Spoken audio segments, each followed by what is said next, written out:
Good morning to all. Government college for girl Rania की online video classes में आप सभी का स्वागत है। आज हम बीए फाइनल इकोनॉमिक्स का अपना अगला चैप्टर करने जा रहे हैं और ये चैप्टर है आर्थिक विकास में बाधाएं, ऑब्स्टेकल टू इकोनॉमिक डेवलपमेंट। तो अलग विकसित देशों के, जैसा कि हमने पहले वीडियो लेक्चर में डिस्कस किया था कि इनके पिछड़ेपन का कारण कुछ प्रकार की बाधाएं हैं। इन बाधाओं को हम दो प्रकार में डिवाइड कर सकते हैं, economic obstacle and non economic obstacle, आर्थिक बाधाएं तथा अनार्थिक बाधाएं। तो पिछले वीडियो लेक्चर में हमने कुछ आर्थिक बाधाएं डिस्कस की थी, वो मैं लिख देता हूं आपके लिए। पहली थी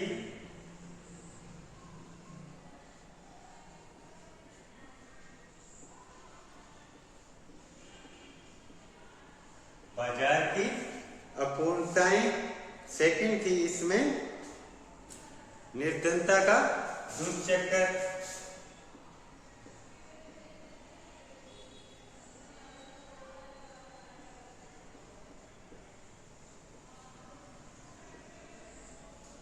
थर्ड थी पूंजी निर्माण की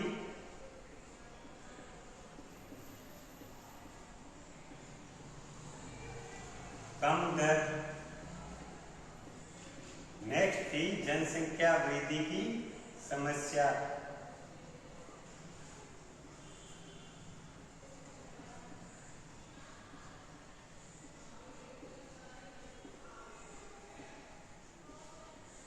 नेक्स्ट थी योग्य उद्यम तथा प्रबंध का अभाव,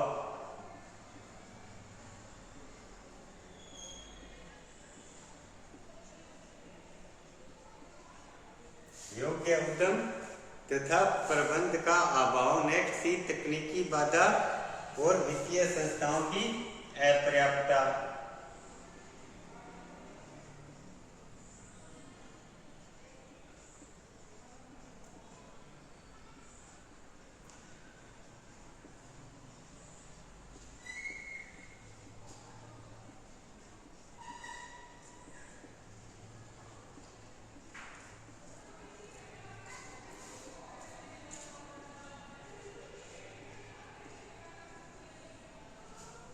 वित्तीय संस्थाओं की अपर्याप्तता, ये हमने पिछले वीडियो लेक्चर में सभी की सभी डिस्कस की थी। अब इससे आगे डिस्कस करेंगे। नेक्स्ट इसकी जो आर्थिक बाधा है वो है आधारित संरचना की अपर्याप्तता, आधारित संरचना की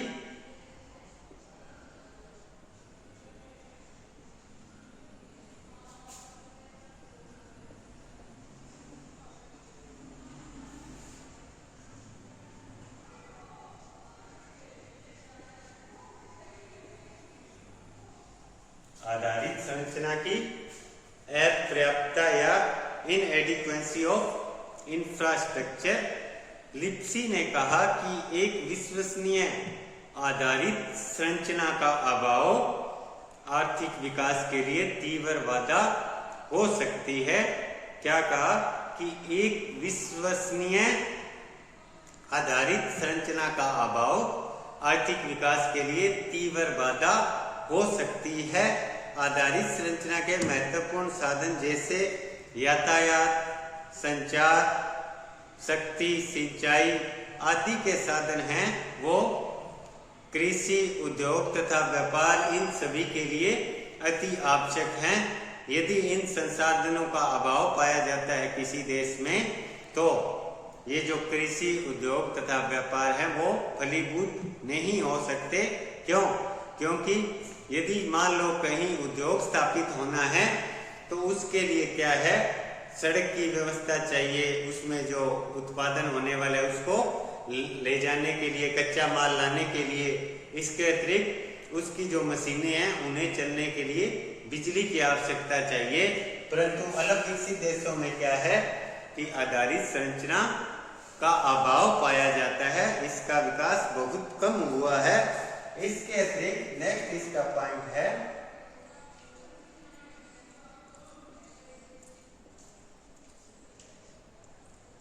अंतरराष्ट्रीय बाधाएं।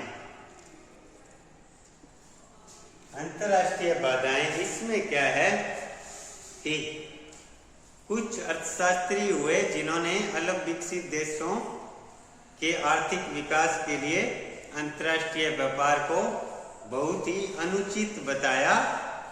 इन अर्थशास्त्रियों के अनुसार या ये अर्थशास्त्री हैं वो अंतरराष्ट्रीय व्यापार को अलग विकसित देशों के आर्थिक विकास के लिए एक खतरा मानते हैं। ये अर्थशास्त्री कौन कौन से हैं? प्रोफेसर गुनार मिर्डल, मेंट, रोल प्रेबिस तथा सिंगर।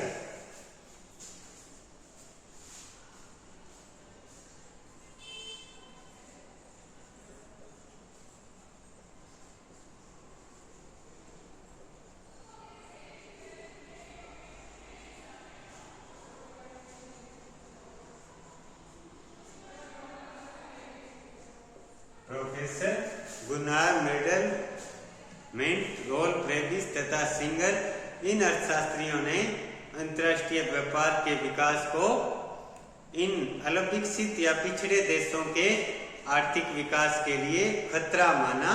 क्यों माना, इसको इन्होंने एक्सप्लेन किया है। इसका जो पहला रीजन है वो है उत्पादन का असंतुलित ढांचा। इस अंतरराष्ट्रीय बाधाओं में उत्पादन का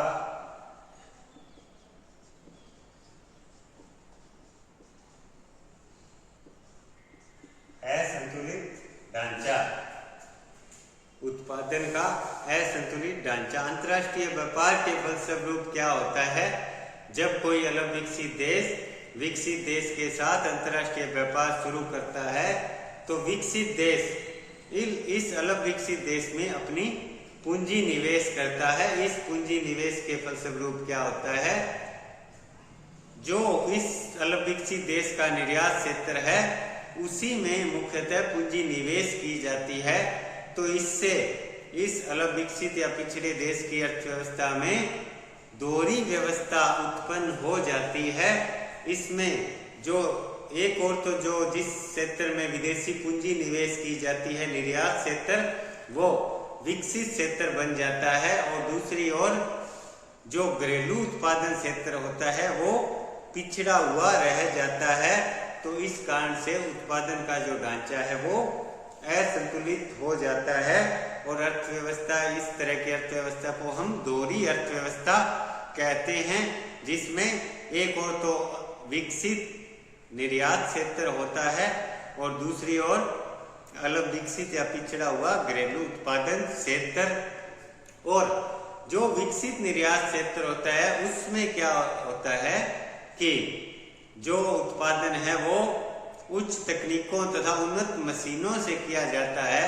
तो इस कारण उसमें जो श्रमिक हैं उनकी आवश्यकता बहुत कम पड़ती है, तो इस कारण रोजगार नहीं बढ़ पाता। और जो घरेलू उत्पादन क्षेत्र है वो पिछड़ा हुआ तथा अविकसित है, तो जो बेरोजगार व्यक्ति या श्रमिक होते हैं उन्हें घरेलू उत्पादन क्षेत्र पर ही निर्भर रहना पड़ता है।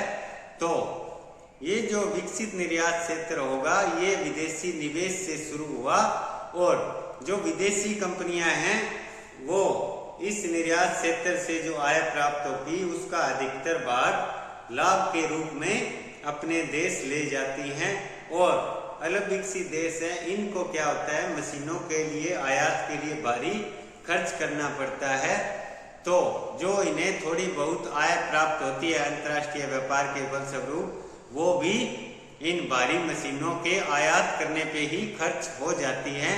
तो इस तरह से अंतर्राष्ट्रीय व्यापार है वो उत्पादन का ढांचा है उसको असंतुलित कर देता है। दूसरा इसका कारण है प्रदर्शन प्रभाव या डेमोन्स्ट्रेशन इफेक्ट। अंतर्राष्ट्रीय कारण में प्रदर्शन प्रभाव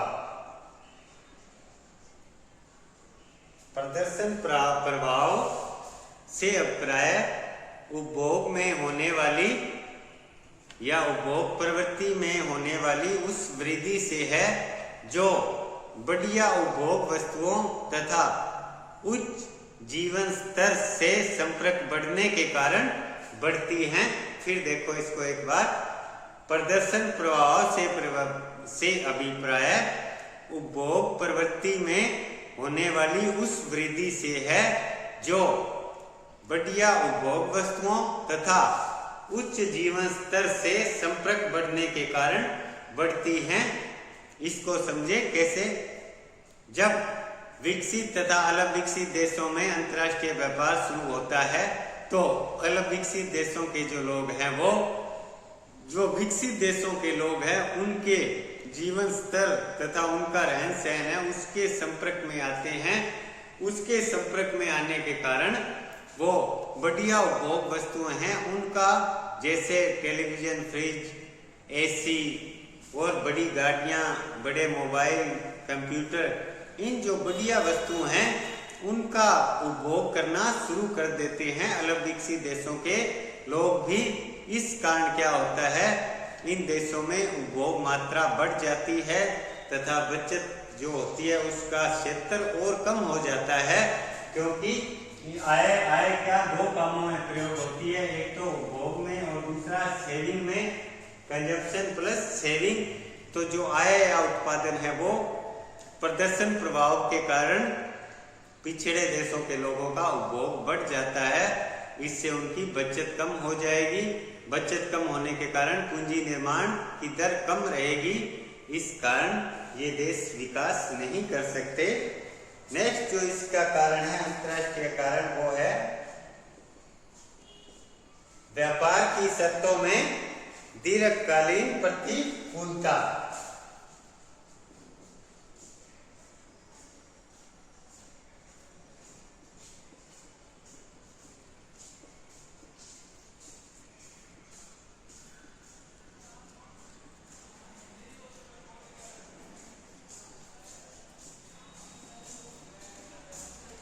व्यापार की शर्तों में दीर्घकालीन प्रतिकूलता, secular deterioration in terms of trade. व्यापार की शर्तें क्या होती है? किसी देश के आयात और निर्यात में जिस दर पर विनिमय होता है उसे हम व्यापार की शर्तें कहते हैं। और क्या होता है, जब एक अलग विकसित अर्थव्यवस्था तथा विकसित अर्थव्यवस्था में व्यापार होता है तो जो निर्धन या पिछड़ी अर्थव्यवस्था है उसके लिए व्यापार की शर्तें लंबे समय तक प्रतिकूल हो जाती हैं। इस कारण इन निर्धन देशों की आय का काफी बड़ा भाग विकसित देशों की अर्थव्यवस्था को चला जाता है। व्यापार की शर्तें क्या होती है, मैं एक बार फिर एक्सप्लेन करता हूँ।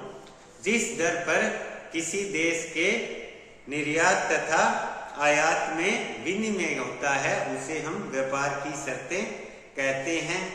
अब पिछड़े या अलग विकसित देश में क्या उत्पादन किया जाएगा?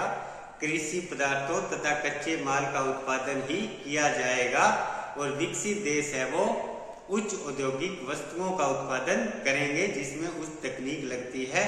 तो कृषि तथा कच्चा माल है उसकी क्या है, जब इनकी पूर्ति की लोच बहुत कम होती है, इस कारण जब कृषि तथा कच्चा माल है उसका उत्पादन की मात्रा यदि किसी वर्ष बहुत अधिक बढ़ जाती है तो उसकी जो कीमत में है वो बहुत ज्यादा गिरावट आ जाती है। परंतु औद्योगिक वस्तुओं की पूर्ति की लोच है वो लोचदार होती है, इतनी बेलोच नहीं होती। इस कारण से जब औद्योगिक वस्तुओं का उत्पादन बढ़ता है तो उनकी जो कीमत में अंतर है वो धीरे धीरे होता है। और इसके अतिरिक्त अलग विकसित देश हैं वो कृषि तथा कच्चे माल को ज्यादा समय तक स्टॉक नहीं रख सकते। क्यों? क्योंकि इनके शीघ्र खराब होने का डर रहता है। इसके विपरीत औद्योगिक देश हैं वो यदि उनकी वस्तुओं की कीमतें कुछ समय के लिए कम हो जाती है तो वो उसको स्टोर भी रख सकते हैं। तो इस कारण से, क्योंकि अलग विकसित देश कच्चे माल तथा कृषि पदार्थों के निर्यात पर ही निर्भर हैं और इन वस्तुओं की जो पूर्ति है वो बेलोसदार होती है, तो इनका उत्पादन बढ़ने से इनकी कीमत बहुत अधिक मात्रा में कम हो जाती है, परंतु विकसित देशों की जो वस्तुएं हैं उनकी कीमत इतनी अधिक कम नहीं होती। इस कारण से व्यापार की शर्तें हैं वो विकसित देशों के अनुकूल तथा अल्पविकसित देशों के प्रतिकूल रहती हैं। नेक्स्ट इसमें अंतर्राष्ट्रीय बाधाओं में हम कर रहे हैं औद्योगिक पतन।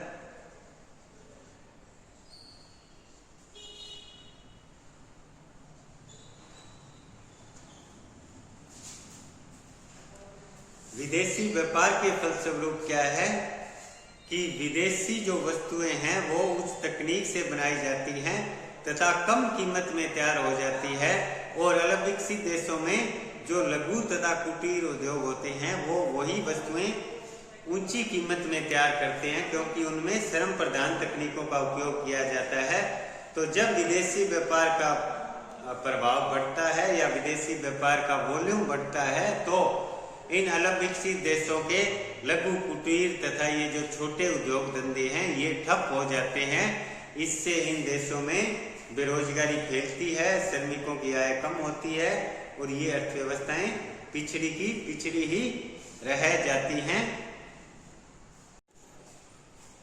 अब हम इसमें आगे देखेंगे अनार्थिक बाधाएं। अभी हमने आर्थिक बाधाएं डिस्कस की, अब देखेंगे नॉन इकोनॉमिक ऑब्स्टेकल क्या क्या हैं। तो सबसे पहले यहाँ से स्टार्ट करेंगे नॉन इकोनॉमिक ऑब्स्टेकल। इसमें लेंगे हम सामाजिक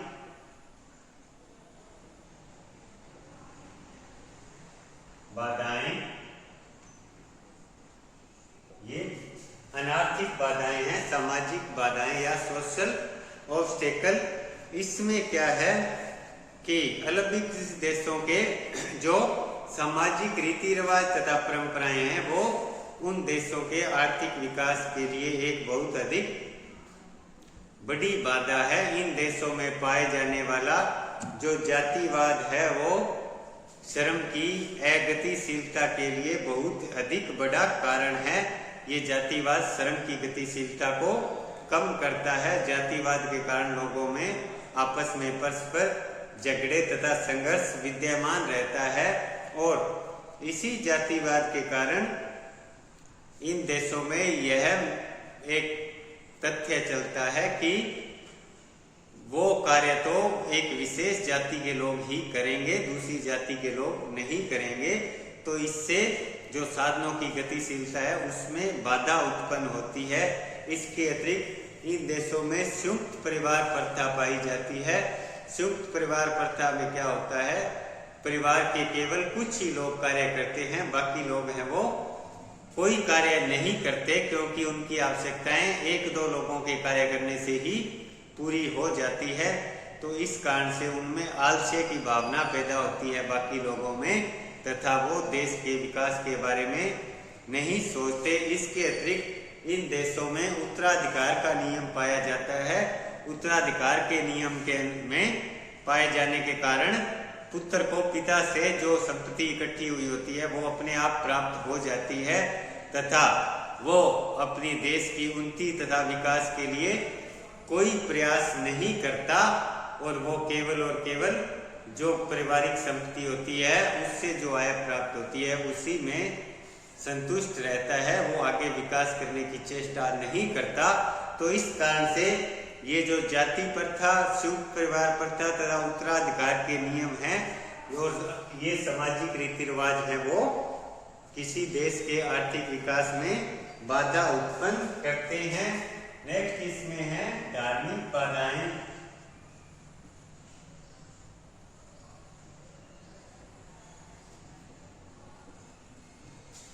धार्मिक बाधाएं या रिलीजियस ऑब्स्टेकल। अल्पविकसित देशों में क्या है, धर्म लोगों को भौतिकता के विरुद्ध तथा आध्यात्मिकता के पक्ष में कार्य करने का, आध्यात्मिकता के पक्ष में जो उनका विचार है उसको आध्यात्मिकता के पक्ष में कर देता है।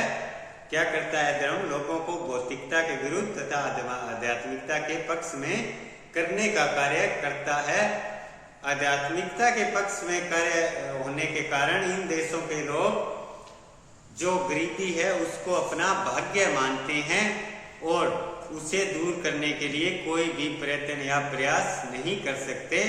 उसे भगवान का आशीर्वाद तथा अपना भाग्य मान लेने के बाद ये अपनी गरीबी को दूर करने के लिए कोई भी मेहनत करना ठीक नहीं समझते। इस कारण इन देशों में जो धार्मिक बाधाएं हैं वो भी आर्थिक विकास में महत्वपूर्ण बाधा उत्पन्न करती है। और इसके अतिरिक्त इन देशों में जो निर्धन लोग हैं वो जो समय समय पर धार्मिक आयोजन होते हैं उनमें भी ऋण लेकर उनका आयोजन करवाते हैं। इस कारण से वो ऋणी हो जाते हैं और उनका जो अपना जीवन स्तर है वो नीचे स्तर का रह जाता है। तो ये धार्मिक बाधाएं भी आर्थिक विकास में बाधा उत्पन्न करती है। नेक्स्ट इसकी बाधा है वो है राजनीतिक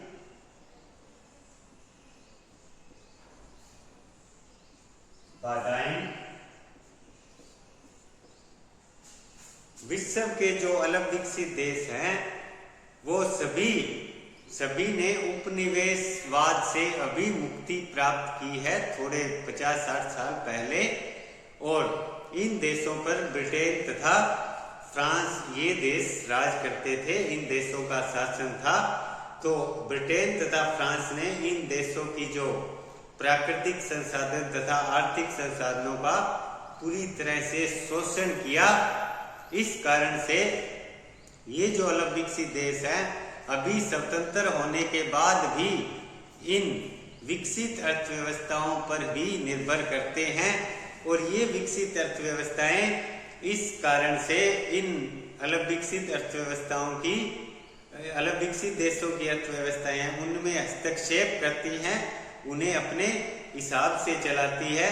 और यदि कोई अलग विकसित देश इनके अनुसार नहीं चलता तो वहां की जो राजनीतिक सरकार है उसको गिराने के षड्यंत्र भी इन विकसित देशों द्वारा किए जाते हैं।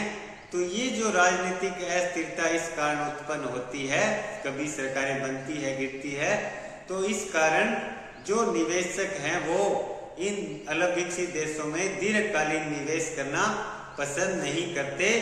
वो उन देशों में निवेश करते हैं जहां राजनीतिक स्थिरता पाई जाती है। तो इस तरह से ये अर्थव्यवस्थाएं पिछड़ी ही रहती है। नेक्स्ट इसमें बाधा है वो है प्रशासनिक बाधाएं।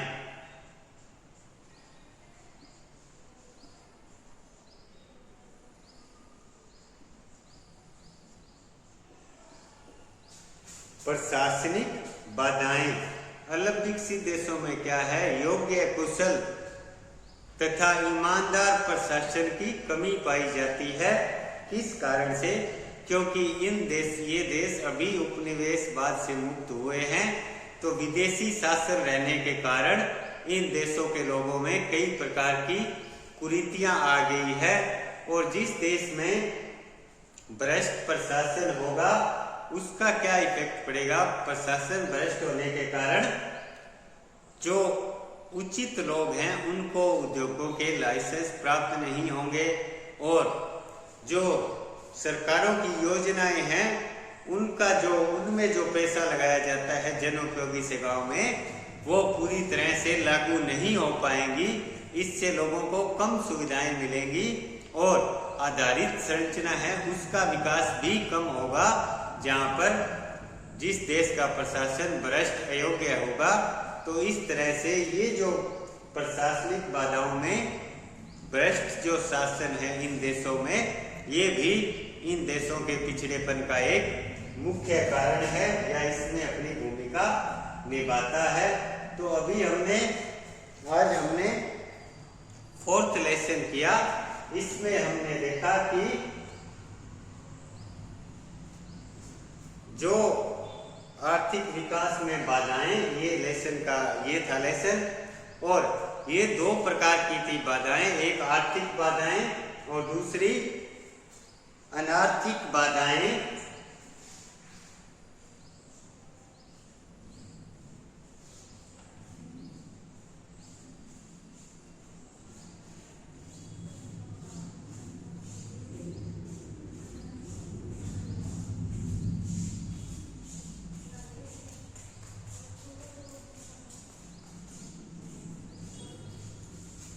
आर्थिक बाधाएं तथा अनार्थिक बाधाएं।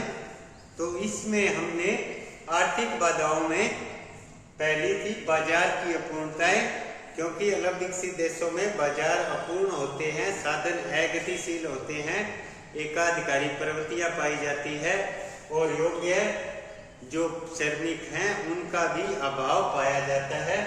तो इसमें हम बाजार की अपूर्णताएं ये मुख्य बाधा है। इसके आगे निर्धनता का दुष्चक्र, अलग विकसित देशों में निर्धनता का दुष्चक्र पाया जाता है।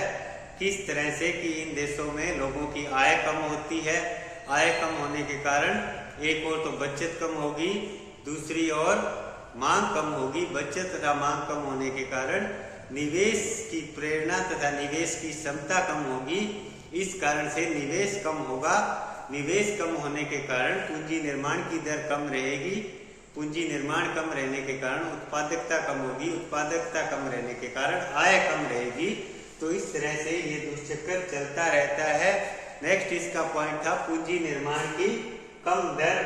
इन देशों में क्या है, पूंजी निर्माण की दर है वो 10 से 15% ही होती है, जबकि यदि किसी देश को आर्थिक विकास करना है तो वहां पूंजी निर्माण की दर उस देश की राष्ट्रीय आय का 20 से 25% होना चाहिए। इन देशों में 10 से 15% पूंजी निर्माण की दर होती है। उससे तो केवल जो उत्पादन के दौरान एक वर्ष में पूंजी की गिरावट होती है उसे ही पूरा कर सकते हैं। इससे हम नई पूंजी का निर्माण नहीं कर सकते। नेक्स्ट इसमें था जनसंख्या की समस्या। इन देशों में जनसंख्या वृद्धि की समस्या पाई जाती है। इन देशों में जो जनसंख्या वृद्धि है वो 2 से 3% तक है। जनसंख्या वृद्धि होने के कारण क्या होता है कि इन देशों में उपभोग है उसकी मात्रा बढ़ जाती है और बचत के लिए कुछ नहीं बचता। इससे आगे योग्य उद्यम तथा प्रबंध का अभाव। इन देशों में योग्य उद्यमी नहीं पाए जाते। किसी देश के प्रोफेसर सुपीटर के अनुसार किसी देश के आर्थिक विकास के लिए योग्य उद्यमी अति आवश्यक है। तकनीकी बाधा। इन अलग विकसित या पिछड़ी अर्थव्यवस्थाओं में क्या है कि तकनीक है वो पिछड़ी हुई तथा पुरानी तकनीकें होती है। इन देशों में वैज्ञानिक तथा उन्नत तकनीकों के अभाव में जो उत्पादकता है वो कम रहती है। इससे उत्पादन कम रहेगा। वित्तीय संस्थाओं की अपर्याप्तता। इन देशों में जो वित्तीय संस्थाएं हैं, बैंक, निवेश गृह, म्यूचुअल फंड्स, इनकी कमी पाई जाती है। इस कारण लोगों से बचतें एकत्रित नहीं हो पाती तथा उद्योगों को निवेश के लिए पर्याप्त वित्तीय संसाधन उपलब्ध नहीं होते। आधारित संरचना की अपर्याप्तता।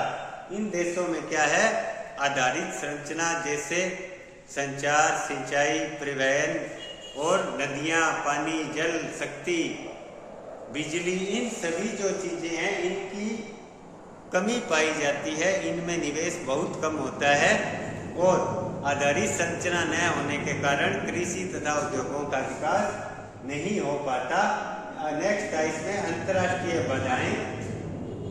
जो अंतर्राष्ट्रीय व्यापार है वो अलग विकसित देशों को हानि पहुंचाता है। उनकी जो आय का अधिकतर भाग है वो विकसित देशों को चला जाता है। तो इसमें फर्स्ट था उत्पादन का असंतुलित ढांचा।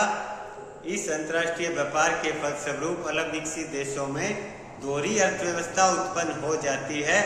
एक और तो विकसित निर्यात क्षेत्र और दूसरी ओर अलग विकसित तथा पिछड़ा घरेलू उत्पादन क्षेत्र। तो उनका जो उत्पादन ढांचा है वो अंतर्राष्ट्रीय व्यापार के फलस्वरूप असंतुलित हो जाता है। प्रदर्शन प्रभाव। प्रदर्शन प्रभाव के कारण क्या होता है कि अलग विकसित देशों के जो गरीब लोग हैं वो जब विकसित देशों के लोगों से संपर्क में आते हैं तो वो उन्हीं के अनुसार जो उच्च जीवन स्तर की वस्तुएं हैं जैसे टीवी, फ्रिज, कंप्यूटर, मोबाइल, इन वस्तुओं का उपभोग करने लगते हैं। इन वस्तुओं का उपभोग करने से उनका जो उपभोग खर्च है वो बढ़ जाता है और बचत और पूंजी निर्माण की दर और कम हो जाती है। व्यापार की शर्तों में दीर्घकालीन प्रतिकूलता। जब एक पिछड़े तथा अलग विकसित देश तथा विकसित देश में व्यापार होता है तो पिछड़े देश के लिए व्यापार की शर्तें हैं उसमें दीर्घकालीन प्रतिकूलता आ जाती है, उस देश के ये जो व्यापार की शर्तें हैं विकसित देश के पक्ष में हो जाती है। इससे जो अल्प विकसित देशों की आय का अधिकतर भाग विकसित देशों को चला जाता है। औद्योगिक पतन, जब विदेशी व्यापार खुलता है तो अल्प विकसित देशों के जो लघु कुटीर तथा छोटे उद्योग होते हैं उनका पतन हो जाता है, क्योंकि ये जो विदेशी व्यापार में उन्नत तकनीक से वस्तुएं बनाई जाती है, उस उन्नत तकनीक से बनने के कारण कीमत में उन वस्तुओं का कीमत तथा क्वालिटी में उन वस्तुओं का मुकाबला नहीं कर पाते।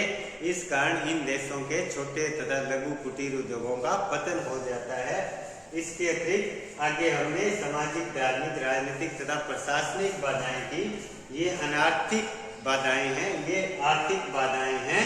तो इस तरह से आज हमारा ये चैप्टर कंप्लीट हुआ। Thank you.